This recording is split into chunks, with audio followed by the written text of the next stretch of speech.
ba daidai bane mutum musulmi ya sallah asuba ya gama bai kul wallahu kafa uku, falaki kafa uku, nasi kafa uku ba. Haka kuma ba daidai bane musulmi ya gama sallar magariba bai kul wallahu kafa uku, falaki kafa uku, nasi kafa uku ba. Me kake nema a duniya? Ka manta da wannan falala da manzo Allah sallallahu alaihi wa sallam ya ce kai. Me kike jira? Akwai wani albarka da ya wuce abinda annabi sallallahu alaihi wasallam ya karantar da mu. Duka wannan hadisai sun zo sun manzon Allah ya mana bayani, yace ta kuffuka min kulli shay.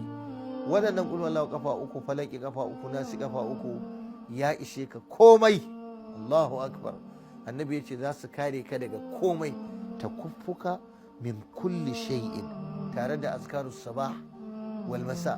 Akwai zikiran da ake da safe, asbana wa asbahal mulku lillahi walhamdulillah wala ilaha illallah, da irin su amsayna wa amsal mulku lillah walhamdulillahi wala ilaha illallah, Allahumma afini fi badani, Allahumma afini fi sam'i, Allahumma afini fi basari, har zuwa ƙarshe.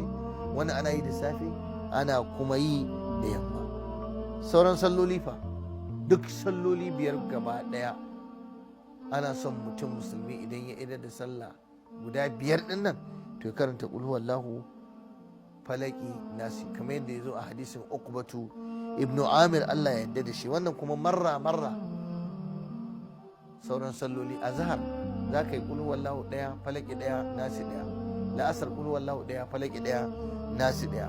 Haka ainihin wato isha'i ma, magariba kuma guda uku, asubahi ma guda uku. Ana yin tofi kamar yadda muka yi bayani.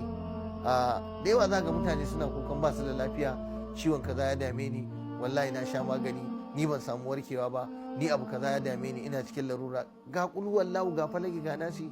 Wallahi duk wanda ya rike su saboda Allah da kyakkyawan niyya, yana gaya maka baka bi na bashi rantsuwa, Allah ya yi alkawari zai kula da kai kuma zai ce maka. Dan haka qul huwallahu ahad sau uku, qul a'udhu birabbil falaq sau uku, qul a'udhu birabbin nas sau uku.